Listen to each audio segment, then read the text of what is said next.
Hello and welcome everyone. My name is Dane Menke. I am the Digital Marketing Manager here at Regenesis and Land Science. Before we get started, I have just a few administrative items to cover. Since we're trying to keep this under an hour, today's presentation will be conducted with the audience audio settings on mute. This will minimize unwanted background noise from the large number of participants joining us today. If the webinar or audio quality degrades, please try refreshing your browser. If that does not fix the issue, please disconnect and repeat the original steps to rejoin the webcast. If you have a question, we encourage you to ask it using the question feature located on the webinar panel. We'll collect your questions and do our best to answer them at the end of the presentation. If we don't address your question within the time permitting, we'll make an effort to follow up with you after the webinar. We are recording this webinar, and a link to the recording will be emailed to you once it is available.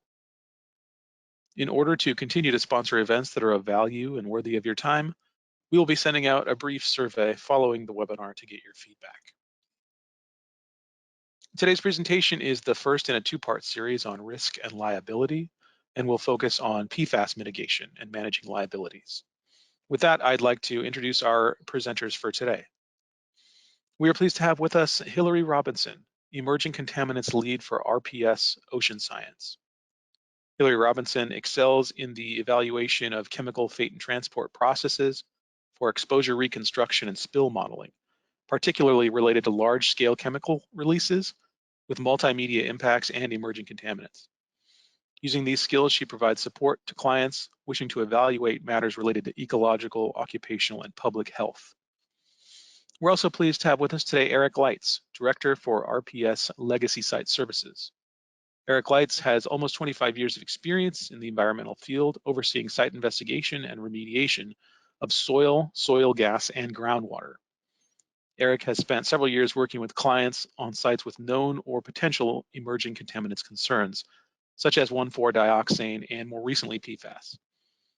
As part of that experience, he has supported numerous clients by providing liability estimates related to acquisitions of facilities with operations with suspected or known emerging contaminant concerns. We're also pleased to have with us today Ryan Moore, Senior Technical Manager and PFAS Program Manager at Regenesis. Ryan Moore has over 20 years of experience as an environmental project manager and laboratory account executive relating to multimedia contamination sites throughout the U.S. His experience has focused on site investigations of soil and groundwater contamination, corrective action evaluations, operation and maintenance of remediation systems, large soil removal remedial projects, in situ groundwater and soil treatment, vapor intrusion assessments, environmental laboratory operations such as QA/QC evaluations, data interpretations, and business development. All right, so that concludes our introduction, and now I will hand things over to Hilary Robinson to get us started. Thank you for tuning in to hear from myself and my colleague, Eric, who will be talking today on assessing PFAS risk and liability at a site and how to self-evaluate and best mitigate those risks while we're in this period of regulatory uncertainty and rapid change in PFAS. Here's a quick refresher on our company, RPS. It's a global consulting firm headquartered out of the UK, and Eric and I are located in our Chicago and Rhode Island offices, working around the country on site investigation and spill risk assessment. We'll be speaking today from the perspective of someone working at or on behalf of a facility. This biography here was pretty well summarized. Thank you, Dane. Someone who is at a facility might be wondering, did we use PFAS in the past? Is there PFAS in our product, our discharges, our soil? So hopefully we can use our experience with these types of assessments to provide best practices for answering those questions, both in terms of limiting risk and exposure potential and limiting potential costs from that. To give you a sense of RPS's activity on PFAS, we have more classic roles in site surveying, investigation, transactional advising, as is the focus here, but we also have strong programs in the UK to lab analyze PFAS in unique media. In Australia, we're managing the Department of Defense PFAS investigation at over, I think, 28 bases now in the Australian Department of Defense. And in my state of Rhode Island here, we're focused on modeling PFAS and AFFF in large water bodies and lakes and oceans. I don't have a lot of introduction here on PFAS, but I do want us to remember what makes them the issue that they are. PFAS are only man-made. They've been around since the 1930s, but they've changed dramatically in terms of the specific compounds produced or released as byproducts or contaminants. Because they have such strong carbon-fluorine bonds, they persist in the environment. They've earned the name forever chemicals. I like this description here of perfluoroalkyl acids as similar to detergent, but with fluorine atoms instead of hydrogen. So on one end, the left side here, you have fluorine atoms that don't stick to anything. They're resistant to grease, water stains, chemicals, heat, fire. They make a really useful product. On the other end, they're hydrophilic, friendly to water, and therefore can be highly mobile in water and move through the environment. The longer chain compounds, that is those with more carbons and associated fluorines, generally are more bioaccumulative and have greater toxicity, which is why PFOA, PFOA, and PFOS are 8 carbon compounds with EPA's lowest health-based exposure guidance levels, which are essentially 0 in the last iteration. So my first questions looking at a facility internally, even if you don't know what's being used, is, are we creating something that is repellent to everything? Does anything here look like a PFAS usage? And did we ever use or even still use the longer chain compounds that have particularly essential functions? Or have we ever imported them from international sources? I'm going to pause for a second. I'll try and stick an image in your brain to cement this concept. So imagine the little fluorines lining these compounds, each one with an entirely non-sticky end. So if you coat a pan or a jacket or a popcorn bag or a roaring hot fire with foam, you've created a non-stick surface. The other ends of the compounds bind the coating to the surface. If the coating becomes degraded or detached, then those compounds can float around in the water with still that non-stick end of them that moves through the environment. One important term to know is precursors. These are the more complex compounds, though still technically PFAS by definition. They don't have the same degree of environmental and health concerns. However, they can degrade, oxidize, or transform in the environment to form the perfluoroalkyl acids of greater concern. Another important understanding is the shorter chain compounds have only recently been used intentionally and at larger volumes in products. So PFBS, Gen X, for example, were substituted to replace longer chain PFAS, yet still have potential for environmental and health risks that are leading now to a newer phase of regulation and guidance setting. Because PFAS are useful for water resistance, fire resistance, and coatings, they have many industrial usages.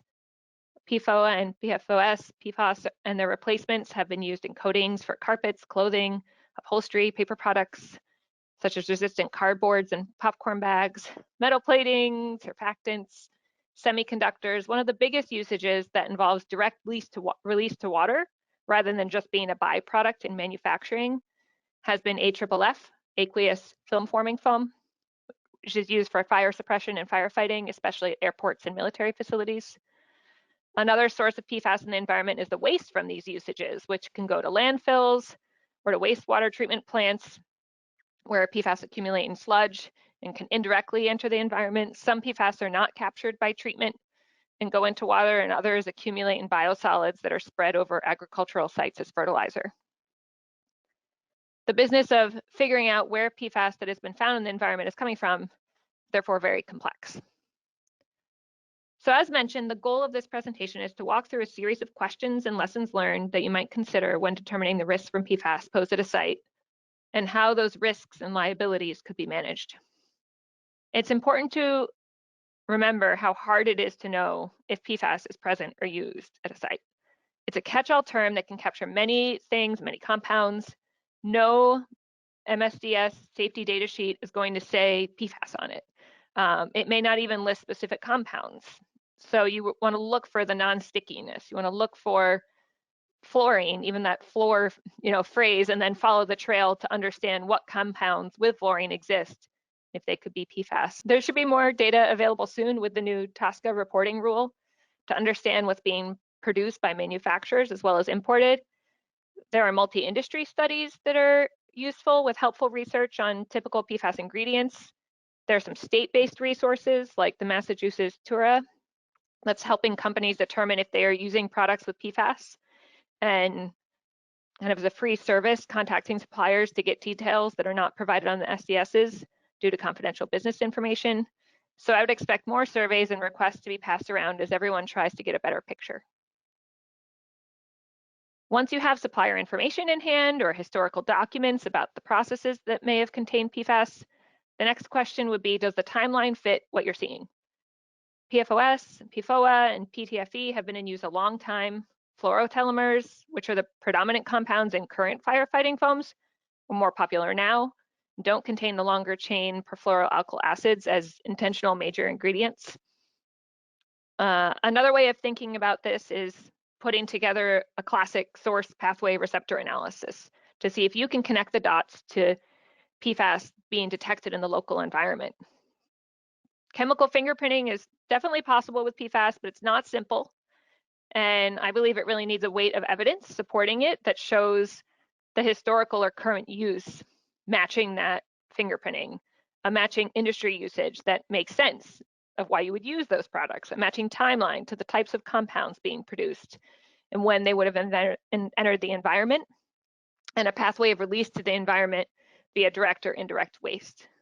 Plus, you need to consider other sources of PFAS in the environment, essentially the unnatural background, which we're realizing is very prevalent in many larger water bodies and groundwater throughout the environment. There's an increasing trend in attention and public focus to facilities that were previously ignored, especially as people try to connect the dots to contaminated sites. Various states and organizations are rapidly increasing investigations and spending lots of resources to find PFAS sources. The national UCMR sampling for unregulated contaminants is being expanded for new PFAS compounds. Statewide investigative hunts are ongoing to find both contaminated drinking water and the linked potential sources. When a wastewater treatment plant, for example, realizes that it has PFAS in its influent and it's not sufficiently treating that PFAS, they will look upstream to determine the source and promote source reduction or industrial pretreatment in their customers. Many states are implementing routine monitoring, as well as some federal level initiatives to sample and identify PFAS discharges before they end up in drinking water. New resources, such as these maps from the Environmental Working Group above and a recent PFAS Project Lab study, are publicly available and searchable online to flag thousands of facilities in the US that are the type of industry or discharger that could have or had released PFAS. I'm not going to mention the caveats here, but it's worth noting that these are just suspected or presumptive sources rather than known, proven or sampled sources. And these maps don't provide a detailed understanding of the pathways into the environment that also need to exist to cause contamination. But a facility that's on these maps could expect near-term needs for PFAS research and or investigation. Here's an example on the right of what those statewide investigations look like. In this case, I pulled a list from Florida. The investigations are often performed by overlaying maps of contamination in suspect facilities and then sending out sampling teams to confirm when you see contamination in facilities in proximity to each other. The standouts for me on this list, beyond the more unsurprising industries and firefighting training facilities, include looking at areas where AFFF may have been applied or spilled. EPA has actually started compiling information from the National Response Center, and data resources like ARIS and EDR have started hoovering in that information to be able to do site searches. Also, I noted the bulk storage tank facilities, shipyards, and cruise terminals listed here. They're listed because fires at those types of locations have greater urgency and need for AFFF, and therefore may not have transitioned or had greater need for the legacy AFFF foams with longer chain compounds. Most facilities have a plan for what to do in case of a fire, but I think it's an important topic to consider, how a facility uses and stores foam in the event of a fire. Regulation is coming into place dictating how to manage, store, and use AFFF. There are already quite a few resources available to target best management practices, particularly from the ITRC has a really, I think, great fact sheet with a lot of ideas and recommendations. There's also state-sponsored buyback and disposal and support programs to help deal with kind of existing AFFF and management plans. There are several ongoing projects to tackle the tough transition to fluorine-free alternatives. You can't just hook up a new foam into your system and be on your way, because the levels of concern per PFAS discharge are so low. Typical cleaning and flushing of lines may not be sufficient. On the other hand, just replacing components is expensive, so you need to target those components that are hardest to clean while still managing the waste generated and ensuring sampling is accurate enough to even confirm you've achieved what's needed. Therefore, it's worth considering the protocols in place for a fire. When do you just let something burn down instead of putting out? Can you use fluorine-free foam for a certain type of fire that doesn't require AFFF? If your facility has mobile resources, trains, vehicles, what would a local fire department do if they helped with an incident? Do you have an agreement in place with them? These are the types of questions that can be considered now without having to do a full replacement. The National Response Center data on past AFFF and foam releases is really interesting to me. You can actually see that most releases are not recorded as having a fire involved. In the upper left here, the teal is the no for fire involved. And I pulled here all incidents that described AFFF specifically or types of unidentified foams. There are spills, equipment failures, operator errors, spills coming from many types of facilities, including vessels, fixed facilities, mobile. They range in size from a bit of unidentified foam to, for example, a petrochemical fire that accidentally released 130,000 gallons of AFFF from its containment zone. So it's one thing to spray AFFF on a fire when you know that you need it, but having a release due to storage issues is something that we less often consider and can definitely be addressed with planning. So if you believe there's been a source of PFAS at a facility, the next question would be, where did it go? Into the product, into landfills, into the environment, into what media? Because PFAS are present, residual sources can remain in equipment or lagoon sediment or soils long after replacement products are introduced. My overall advice on understanding where PFAS can be found is to not trust your gut or your previous experience with different chemicals. The concentrations of concern are so low, the properties of PFAS are quite unique, that you can have sources from pathways that you don't classically expect. For example, contaminated surface water has been found to flow downstream, slow down, pool, infiltrate the bedrock where it's pooled, and still form groundwater plumes exceeding advisory levels. PFAS emissions to air have impacted rain and infiltrated groundwater up gradient or upstream of a source. And I know this list is a bit alarmist, as all sources aren't equal magnitude and different pathways exist. My point is more to be all-inclusive in your consideration until you better understand the conceptual site model. Unfortunately, time and waiting through years of rain doesn't necessarily mean PFAS have washed away from a site. It's retained well in surface soil, and it can wick to the surface during wetting and drying cycles, allowing for off-site transport by surface water flows. At complex AFFF sites, there's a tendency to find multiple high-strength source areas with a widespread low-level concentration spreading in the areas in between. This means that some areas can appear similar to background unless you find the hot spots that are causing ongoing sources. I've heard it described as a sort of cloud of low-level contamination being found dispersed around high-strength source areas. In larger water bodies, it can be especially difficult to find a PFAS source, such as unidentified foam discoveries that I've seen mentioned in the National Response Center dataset. And even if you have a known fire runoff event, it can be difficult to reliably sample at multiple locations and times downstream, particularly given the difficulties with cross-contamination and background confounders. You can't really catch a snapshot of a large water body to understand what's there. So modeling can become another weight of evidence to add to the chemical forensics and understand the full picture. At a larger scale, even if a site discharges to a diluted water body, it may be contributing greater mass loading than smaller, more acute sources. A study out of the University of Wisconsin, Madison, found that bigger rivers, for example, were contributing 2/3 of the loading to Green Bay, even though the concentrations in those rivers were low and much lower than known discharges from PFAS sites along the bay.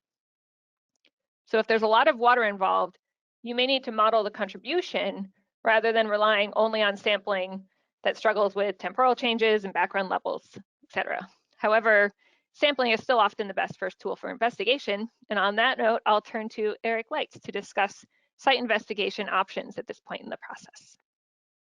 Okay, thank you, Hilary. As Hilary has indicated, PFAS compounds may be found in a very wide variety of commercial and industrial applications. And if a facility manager or a client has raised PFAS as a potential issue, as a result of the saturation level news and literature coverage or industry group notices, or potentially a request for information from a state agency, as was mentioned previously in the kind of the hunts that some of the states are doing, or as it has come up as an issue in a potential transaction, it's tempting to want to just get out in the field and investigate the potential for impacts. But there's probably a better place to start, or at least to start considering while you're generating a sampling plan.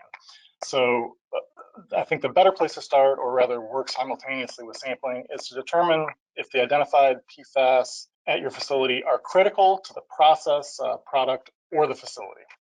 So if not, a big chunk of liability may be mitigated by simply eliminating PFAS use. If it is a critical component, or you need it for that special kind of firefighting, identification of replacement compounds can be next, another step to further limit liability. And it's our experience that many facilities have already undertaken or are in the process of taking these steps. A similar process played out, think back to the early 2000s, as many facilities moved away from using chlorinated solvent degreasers to aqueous or non-hazardous solvent systems. And that was, partially to limit exposures and also to limit that liability going forward of having that chlorinated solvent in your facility. So again, many facilities have probably already taken this process or are thinking about doing it. It should be noted, though, that some of the replacement chemistries are still in the PFAS families and are already garnering similar scrutiny to the legacy PFAS compounds.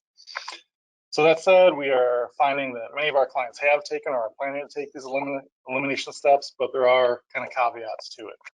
Finally, if elimination or substitution isn't practical, then we need to do a thorough review or advise our clients to do a thorough review of how PFAS are handled. This includes storage, use, waste generation, and disposal. This process needs to be completed to identify kind of best practices to minimize the potential for future releases, minimize waste generation and disposal, because again, there can be liability, back-end liability, based on that waste disposal. And also we need to comply with new or upcoming regulations. As Hilary mentioned, there's the TSCA 172 chemicals that will require reporting sometime soon. So once a potential PFAS issue or impact is identified, and we've also evaluated it for elimination, replacement, or best practices, the next logical step is to collect samples. Where to sample, what to sample, how to sample, are of course going to be critical decisions. So first we need to determine into what potential media PFAS may have been released at our facility. Do we have air emissions, wastewater discharges, or releases, spills to soil or groundwater? Once we've identified these, we can focus our investigation. Air emissions, typically we don't do very much air sampling for PFAS analysis. Rather, when we identify an air emission source, PFAS air emission source at a site, we're going to look at that as a potential site-wide source, and we're going to look more broadly at other media, soil and groundwater, to determine if there's any PFAS impact related to that air emission. For wastewater treatment plant influent or effluent samples may be a good starting point for facilities actively using or that you suspect to have used PFAS in a process. Many municipalities, as mentioned, have already requested this type of information from industrial discharges. So looking at discharge permitting and reporting, you might be able to turn up some information on whether there is PFAS in a wastewater stream. If you do identify that PFAS in a wastewater discharge, then start thinking about, well, could there also be soil or groundwater issues at the site related to releases of wastewater and also liabilities related to any on-site wastewater treatment plants. So this is a gray area right now. as PFAS are not universally regulated as far as wastewater is concerned. So this is kind of information that we would take to kind of focus on our next topic, which is soil and groundwater sampling. So if we have specific releases known, you can go out and collect soil samples at those locations. So if you have a source or a spot on your site where you know firefighting water with foam ran out of a building and collected, you can sample that soil there and see if it's a hot spot.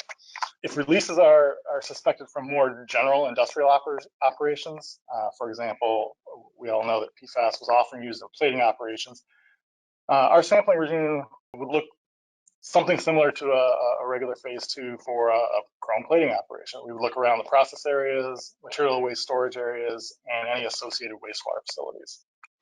Note that based on their solubility, it's often logical to focus on groundwater to screen for PFAS rather than doing a lot of soil samples.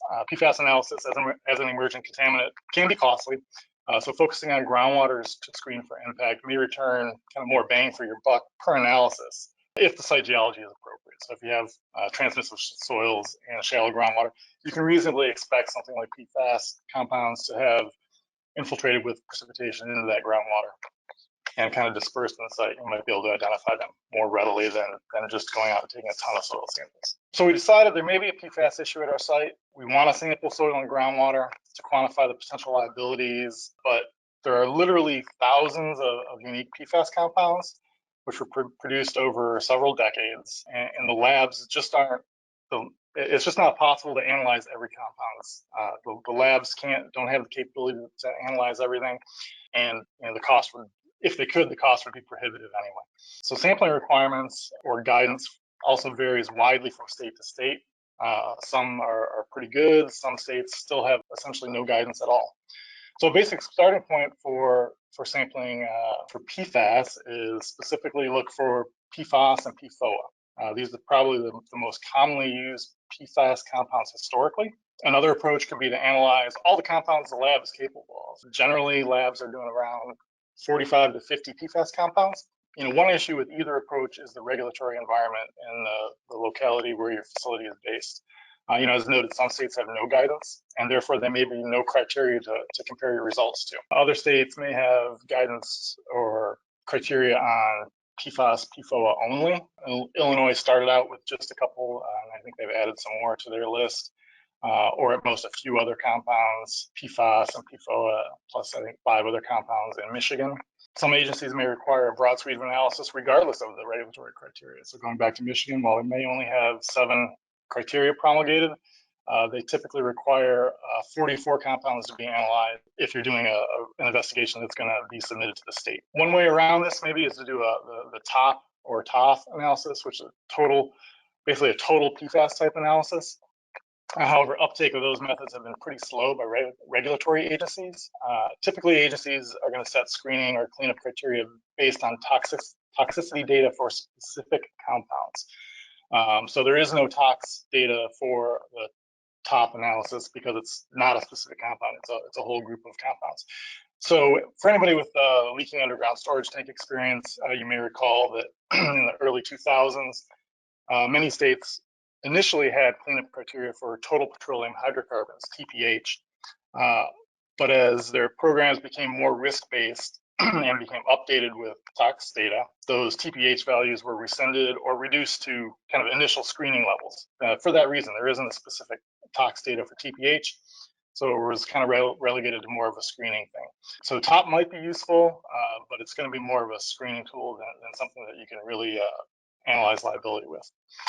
So the sampling suite can range from anything from a couple of compounds up to 50 compounds, and what we choose is really dictated by our client's requirements and the regulatory environment. So if our client is purchasing a potentially PFAS impacted property, casting as wide a net as possible, all 50-ish compounds may be appropriate. You can determine what's there, even if there may not be criteria to compare your data to. If a client simply needs to satisfy a regulatory requirement, focus in on those, whatever the state's asking you to look for. And then in some cases, if you're in a transaction setting, the seller, if you're on the buy side, the seller may only agree to analysis for compounds that are regulated in the state. So 2 or a few compounds in Michigan, 7 or 8 compounds in Michigan or Wisconsin. And if there is no regulatory criteria at all, you might have a hard time convincing a seller to let you do any sampling at all. So in summary, there's definitely no one size fits all for analytical guidance. It really depends on the regulatory environment and your client's needs. So we've scoped out an investigation. We've gone through the analysis or the potential analyses and selected our analytes. And we've gotten to the point where, if PFAS impacts are identified, how do we manage that risk? So as previously discussed, the first step is, at the site level is removal or replacement or best management practices. And again, many of our clients have already started down that road. But next is to address the impacted media, soil or groundwater itself. Soil remediation may be completed by traditional methods. Dig and haul is still common for PFAS impacts, especially in hotspots. But landfill disposal and other disposal options, like incineration, is becoming more difficult. Landfills may not want to take on additional liability for disposal of known PFAS-containing materials. They already have their own issues with disposal of PFAS-containing consumer and industrial waste entering their leachate streams. And incinerators likewise are becoming more worried about incomplete destruction of PFAS, leading to air emissions, downwind deposition, and impacts being created that way. Technologies for in situ soil remediation, where PFAS itself is removed or destroyed rather than being simply immobilized, are not really available at this time. For groundwater impacts, they also may be mitigated in place, but again, with current technologies, the PFAS are typically not removed or destroyed, but rather sequestered in the impacted material. Typical traditional pump and treat with granulated activated carbon, GAC, used to absorb the PFAS from groundwater may be viable, but ultimately disposal of the GAC may become a problem in the future. Again, a PFAS containing waste once the GAC can't be regenerated anymore. So we'll have similar issues to disposal of PFAS impacted soil. Engineering and institutional controls, capping source areas, and limiting site use are good options at this point, while other remediation and disposal technologies kind of catch up to the demand for robust, destructive remediation technologies.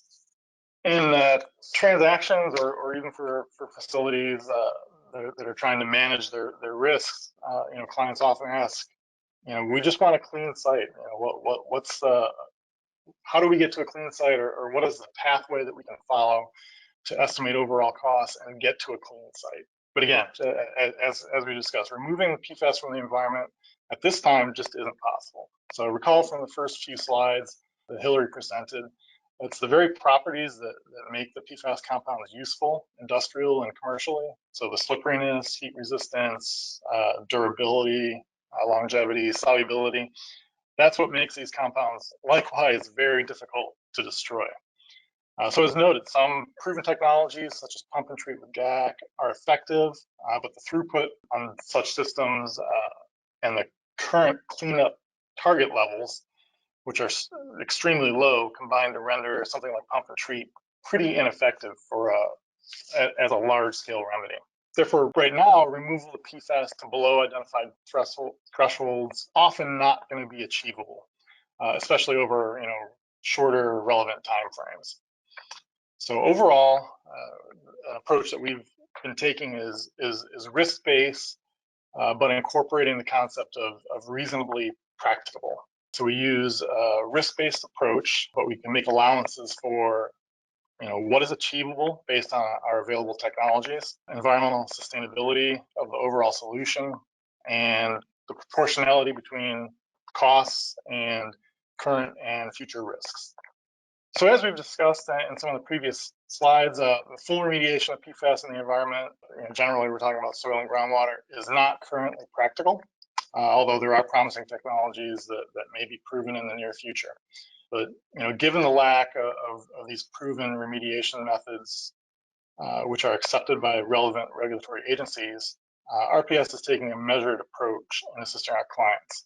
So for example, RPS is assisting Australian Defence manage their PFAS liabilities by focusing on basically a couple tasks. One, control source areas. soil removal if possible, if you can find a place that'll take it as a landfill or other disposal option, or through engineering and institutional controls. So cap any impacted soils, impose land use controls so that soils aren't disturbed and there aren't any exposures to the soil. And then second is to control or reduce migration. So pump and treat. And again, we've mentioned pump and treat with GAC. It can be used if it provides a real reduction in the mass of PFAS in the affected groundwater or aquifer, or if it's effective to control the migration of that groundwater flow. So keep that mass of PFAS on site. And then use of other methods, such as in situ stabilization, is also pretty common in our work that we're doing for Australian defense. So something like plume stop is commonly used. So in this way, PFAS liabilities can be managed in the short term, reducing the potential for exacerbation or movement of the existing impacts and migration of impacts while we wait for those emerging technologies to be validated and employed in the future. The costs for interim mitigations, soil disposal, in situ treatment, these can be readily estimated for use by facility planning, environmental set-asides, escrows, or other methods to establish appropriate post-close mechanisms to fund these kinds of mitigations. And the final remedies, the final destruction of PFAS are still under research and development. So estimating costs to get to a clean site at some point in the future is somewhat more difficult, but we can kind of make projections based on the current technologies that have evolved for other once emerging contaminants, maybe like 1,4-dioxane, see how the technologies have evolved for those cleanups. We can project that onto how we think the cost will eventually play out for PFAS remedies and use that to generate some reasonable estimates for future remediation. So the main idea is to identify and manage liabilities. So first, determine if you have a PFAS issue at your site. Again, simple screening might not be enough. The MSDS sheets or other information may not come out and say PFAS. So you got to do a little bit of research and see if you actually have a problem or a potential PFAS use and potential releases. Second, eliminate or manage if possible. If you can't eliminate or replace, then best management practices to minimize the potential for any releases as possible. 3, investigate. We focus mostly on soil and groundwater, being a proxy to get a broader picture at most facilities. And then 4, manage your impacts. Take a risk-based approach with that reasonably practical caveat. Remediation if possible, interim mitigation as necessary, admin controls, engineering and institutional controls, and then wait for that emerging technology for complete remediation to present itself. And now we'll hand things off to Ryan Moore of Regenesis. Yeah, thank you, Eric, and thank you, Hilary. Very good information. I'm going to shift gears a little bit and just kind of talk a little bit about some of the in situ solutions that we are using at Regenesis for PFAS treatment. And then just a very brief overview of, how do you work with Regenesis when you have these projects and you really want to kind of, go through that process of evaluation and getting out in the field and doing treatment.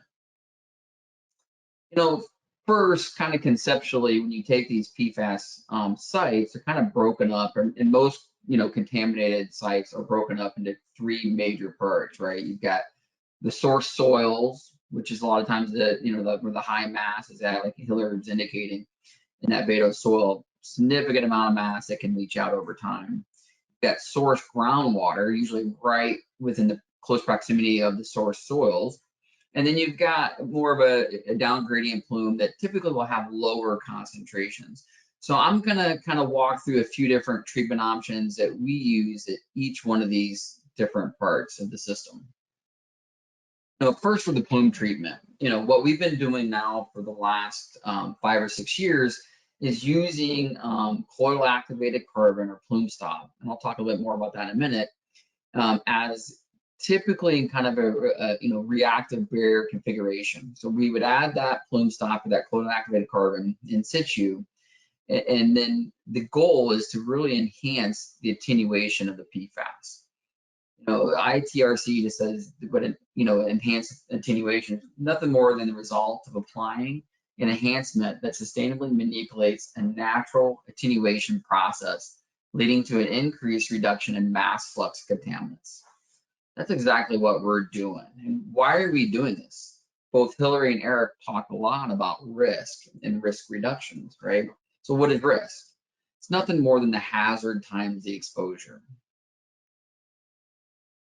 US EPA has a few different mechanisms when using natural attenuation or enhanced natural attenuation to address risk associated with contaminants.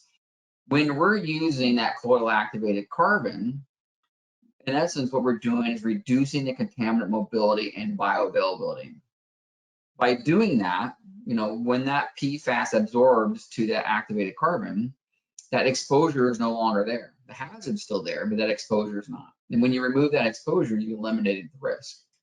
Now, this idea of using enhanced natural attenuation to address PFAS is not something new, and it's not something Regenesis has come out with. And as an example here, I have an article that is referenced here from Chuck Newell with GSI, and Chuck's kind of really laid out either lines of evidence that you can use to verify or confirm that in the enhanced attenuation strategy is reducing the risk at the site. It's also come up with a more recent one that lays out several different mechanisms to increase enhanced attenuation. And one of them specifically is adding absorbent to the aquifer, again, to increase that attenuation side. What is the colloidal activated carbon we're using? It's trade name plume stop. It's a form of activated carbon where the activated carbon particles have been milled down to 1 or 2 microns in diameter. That's very, very small. That carbon particles are then suspended as a colloid in a water polymer solution. It does a few things, but it allows it to distribute widely under low pressure. It's very fast absorption because of the particle size being so small as well. In essence, what we're trying to do is convert that aquifer into a purifying filter. What are the main modes of action when addressing PFAS, right? PFAS is non-degradable, so obviously it's still there, right? So you have this kind of dynamic absorption of the PFAS to the activated carbon. In essence, what we're trying to do is increase the retardation of that PFAS compound in the groundwater. And what do I mean by retardation? So if you look on the right, it's just a quick chart that kind of gives a couple different R factors here. So if you have an R of 1, that means it's a retardation factor of 1, and that contaminant moves at the same speed of groundwater. An R of 2 means that contaminant moves half the speed of groundwater. And then an R of 10 means that contaminant moves at 1/10 the speed of groundwater. So for example, if groundwater moves 100 feet a year, a R2 means that that contaminant would move at 50 feet a year as it relates to groundwater. And then that same contaminant, if you had an R10 factor, would move at 10 feet per year as it relates to groundwater moving 100 feet. When we're doing the plume stop treatment, we're significantly increasing these retardation rates. And some of the research we have, and we're not going to get into today, we've got a lot of technical information to provide you, but in essence, what we're doing is increasing retardation factors up to over 10,000. So again, that contaminant would move 1/10,000th the speed of groundwater. In essence, we're really binding this PFAS up in decades in many cases. Moving along, kind of one of the other components here is what about source zone treatments, right? Why would we want to look at source zones? Both Hilary and Eric both kind of touched on this, that you've got to do some kind of control, right? So when we're looking at it, we want to manage the soils in place to be very sustainable versus coming in, digging them out, taking them to the landfill or somewhere else, or trying to incinerate them, which has not been shown to be very effective in a lot of cases. Again, when you're using the source zone controls, you're promoting that enhanced natural attenuation of the plume. We're reducing the long-term PFAS mass discharge into the groundwater. And ultimately, what we're really wanting to do is reduce the leachability from the beta soils, reduce infiltration of water through precipitation and the mass discharge into that groundwater. And then in combination with our down gradient PRBs, we're really trying to ultimately mitigate the risk associated with the contaminant. And then finally, in the source zones also is we want to kind of put a horizontal blanket, so to speak, in between that source soil and the groundwater. Again, it's kind of a downward movement or a filter downward movement in water. So what are we using for the source control? So we have a new product, we call it Source Stop. It is another form of colloidal activated carbon, just a more concentrated form, but it's the same particle size of that 1 to 2 microns as the plume stop. It's formulated differently though, and so it's made specifically for source treatment and both the mixing within source soils, beta soils, and potentially spraying at the bottom of excavations, and then also injection within source zones. And I'll kind of talk about that in a second. So a few different approaches that you can use, and I was kind of just touching on this that we're looking at and are doing currently, is taking that beta soil and mixing in Source Stop with other amendments potentially. Something that, again, we're trying to either reduce the leachability of that PFAS into the groundwater, or we're trying to reduce the permeability or infiltration of precipitation through that beta soil, where we capture and pick up some PFAS and discharge in the groundwater. Another approach, again, is using this horizontal barrier concept, where you pull the source soils out, the beta soils out, you spray the bottom of the excavation. That Source Stop will go in and kind of diffuse down into the bottom of the excavation and really cover that capillary fringe above the groundwater. And then again, that's a long-term filter in place to prevent the spread moving forward. And then the other approach would be to just directly inject the Source Stop right below the beta soil to act as a large filter, again, that to help minimize the discharge to the overall plume. What we really want to do at most of our project sites that we look at is to combine both the plume treatment and the source treatment. And what are some of the benefits and why would we want to do this, right? One, again, prevents that mass discharge from the source. Right? Only going to give us more longevity in our PRB configuration down gradient. Stop the advection, stop the flow, enhance the natural attenuation. And when we combine these approaches and kind of give a full, spectrum approach to addressing the PFAS at a project site, it allows us to kind of offer a warranty of treatment for long-term risk reduction. What is that warranty? Well, we call it Plume Shield.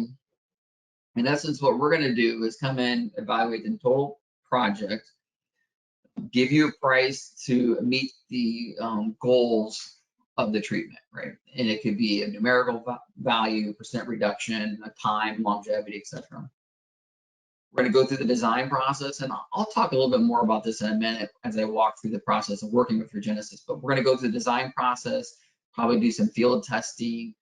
Then we'll go out and we'll do the actual work. That could be the source reductions that we just talked about. It could be an installation of a PRB along a property boundary. Whatever that work may look like, we're going to go out and do it.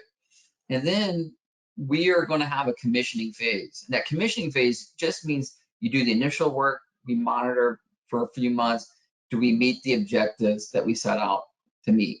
If we don't, we're going to go back out and make sure we do meet those objectives. When we do, and we hit the target goals, whatever they might be, then we certify the treatment. And then at that point, our standard 10-year warranty starts. And so that means anytime over the next 10 years, if we're not meeting the standard that we set forth in the beginning, then we're going to come back out and retreat the site. So how does the process work with Regenesis? So, you've kind of got these 5 major categories, right? The initial site evaluation, going through technology selection. With PFAS, we're going to look at our fluorocarbon products, but if you're using, if you have a chlorinated solvent site or petroleum site, maybe we're looking at ISCO or ISCO reagents, whatever that might be. And throughout the process, we're going to talk with you and really kind of work with you to understand your site more. But you go through the technology selection, we'll put a design together. At the design phase, there's a lot of other steps I'll mention here in a minute that we go through to get it right. Then we go out to the field and actually implement the project. And then we're also available on the back end for post evaluation. We do a lot of performance review memos just to kind of say, how does my performance at my site fit with other sites similar to it? As an example, if we're going to go out and do like a PFAS site and we have this reactive barrier configuration is what we want to do, we don't just immediately go out and start injecting. We have this concept in place. So what's the next step? Well, really, we want to look at, we do a lot of in-house modeling, and we have a program we call Plume Force that was developed internally. And in essence, what it's really going to do is help us give this kind of long-term pictures of what treatment should look like. Or how does that reaction or the plume reductions look like after we do the application, right? How should that plume behave in 5 years, 10 years, etc. And so the model itself is nothing more than a competitive absorption model. If it's something like chlorinated solvents, you can even account for degradation or changes from, like, say, PCE down to vinyl chloride. We're using compound-specific isotherms that have developed for a variety of VOCs and PFAS compounds as well. And that gets inputted in the model along with site-specific considerations. Soil type, is it, silty sands, is it clay, is it gravelly? What is the groundwater velocity in the area? What are the calculated mass flux? Those are some important considerations that we need to understand at a project site to make sure we can achieve the goals. And then variations, maybe vertically, if there's changes in the geology, make sure wherever our treatment's going to go, we understand those changes. And that could be, again, a lot of times we see significant changes in mass flux, within the interval that we're treating. And that can often also go with, like, the changes in the geology or groundwater flow. And then the time, how long does this need to work? For our PFAS projects, we're designing minimum of decades worth of, 10, 15 type years worth of treatment from a one-time application. So the model is a very useful tool for us. Before we actually go out and implement the project, we have a step we call design verification testing. In essence, it's a subsurface investigation to help us specifically with the application. It's done in a separate mobilization before you go out and do the full-scale application. And the reason why we're doing it is that the data from the site conceptual model is often used for delineating risk of a project site, the totality of the risk. It's not always really good or give us enough data density in specific areas where we're trying to treat. We're going to want to do a little higher, a little bit more investigation, or have a higher, level of security in terms of, like, our, what we think's going to happen in subsurface. And some of those, tools are higher res characterization. So HPT, maybe we're doing injection tests, additional soil cores, and then flux tracers. And we want to understand, especially with plume stop, what is that mass flux and at what interval or depth is the, the highest concentration. Again, if you go in and just take an average concentration of the mass flux or an average speed of that groundwater, you may really underestimate specific zones. And if you don't treat accordingly to the highest mass, it could look like non-performance. So again, we go out, we do the DVT. After that, we optimize the design, and then we go out and start doing the field work. Well, when we do the field work, we don't just inject very quickly and then walk off site. We take our time, and we really want to understand, as we're injecting or as we're going through the process, we need to do some confirmation sampling as well. So we'll do some soil cores, maybe add some piezometers. But what we really want to see is, can we confirm that the plume stop went where it needed to go? Are we covering that flux zone? So again, if we're, especially with something like PFAS, it's non-degradable. So if you don't build your underground fence and, have no holes in it, you may have slippage of PFAS compounds through that treatment. And at part per trillion levels that are, what we're seeing from a regulatory standpoint, it doesn't take much to get through. So we're going out doing real-time distribution confirmation sampling. If we see something where it's not, we're not getting the ROI, or the distribution's just not there that we expect, our guys are trained to get with the project team right away. You can plan a lot on paper before you go out in the field, but everything you get out in the field changes. So we need to understand very quickly while we're there what changes needed to happen and build consensus with the entire project team. That's not just with our internal team, but that's also externally with our clients. Make sure that we understand what's going on and then make the adjustments while we're there, again, at the end of the day, to make sure we have successful projects. Just a quick summary, the colloidal activated carbon technologies of plume stop and source stop are absolutely proven to address PFAS risk.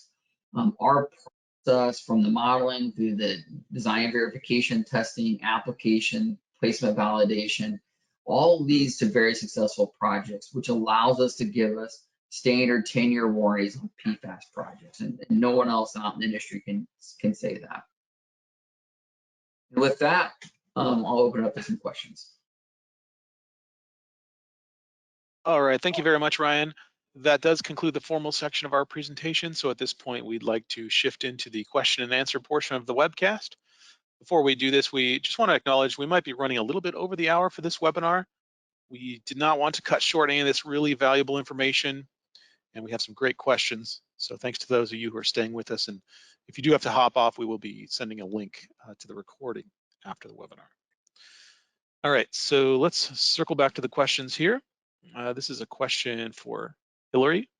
And Hilary, the question is, right now we've only seen PFOA and PFOS come out as regulated. If we start focusing on those only, are we going to be regretting that a few years from now when additional compounds like precursors or shorter chain compounds start to be regulated? Thanks. I think we already have some idea of where those are going to go. EPA came out with, for example, proposed drinking water levels for a couple other contaminants, and certain states have more than just PFOA and PFOS regulations that they've started recommending. So especially if you're, doing a slightly broader sampling set and being a little more all-inclusive and maybe looking across different states to see what's out there already, I think we can kind of already prevent some of that surprise down the road as those regulations come into place. Yeah, and I'd like to add, when we're looking at investigating and running something through a remediation type program, typically a voluntary program, our advice would be, yes, make your investigation and remediation design as inclusive as possible, and use the programs that are available. So just a couple of quick examples that I'm pretty familiar with. In Michigan, they have a baseline environmental assessment program, BEA program, where if you're doing a transaction and you're going to be the new owner of a property, you can do an investigation and identify impacts and remove liability from yourself as the new owner for those pre-existing impacts, as long as you do some other due care type actions on the back end of your investigation.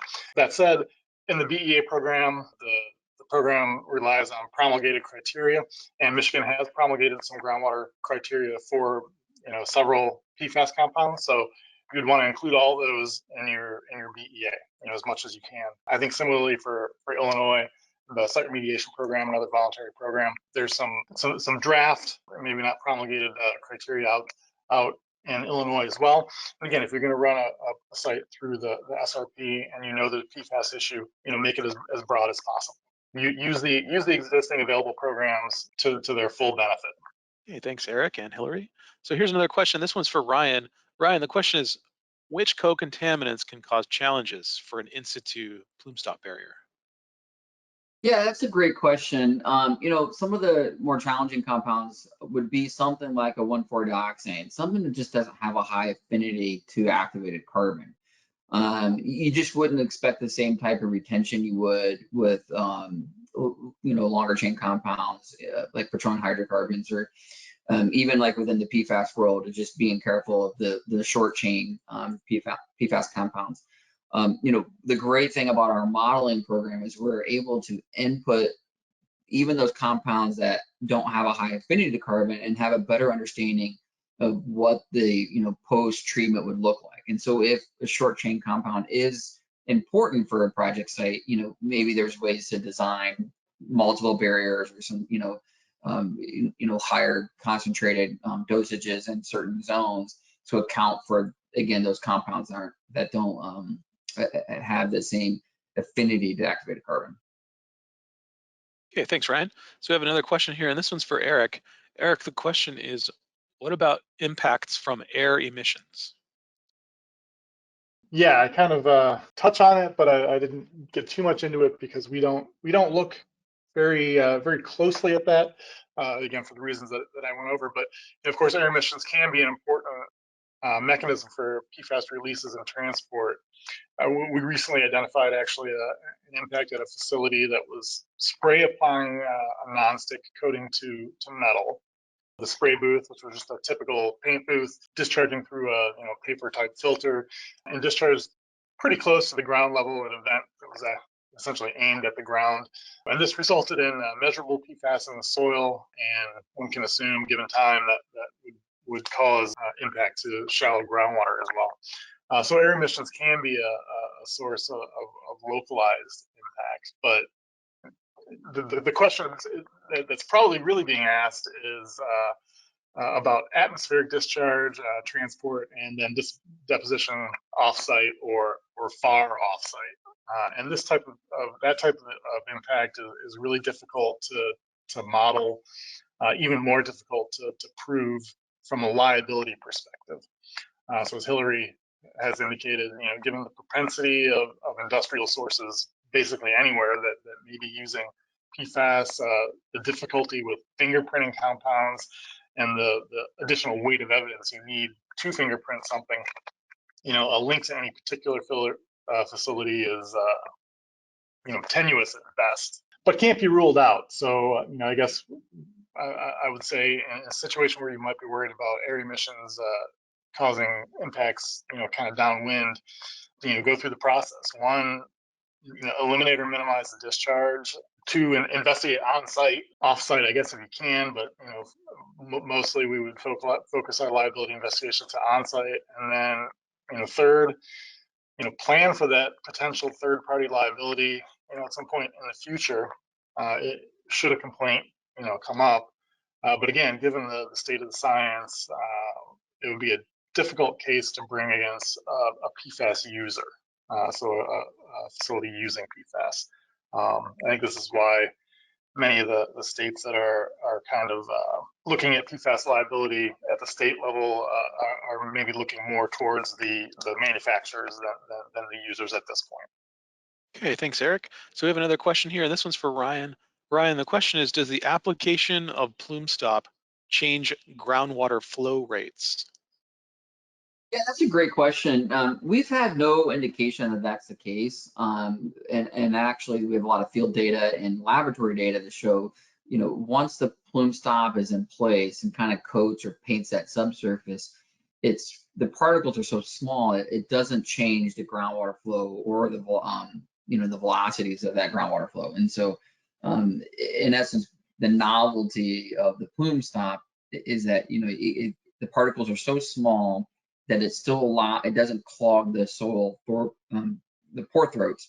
And so by not clogging those pore throats, it allows groundwater to continue to move through. But yeah, it's a great question. And if someone's interested, we have a couple different technical bulletins we can provide, and then some field data where clients have actually went out and done pre and post like slug testing data from the plume stop treatments. Yeah, good question. All right, thank you very much, Ryan. So that is going to be the end of our chat questions. We had a lot of questions that we're not able to get to. So if we did not get to yours, someone will make an effort to follow up with you. If you would like more information about services from RPS, you can visit rpsgroup.com. To learn more about remediation solutions from Regenesis, please visit regenesis.com. Thanks again very much to Hilary Robinson, Eric Leitz, and Ryan Moore.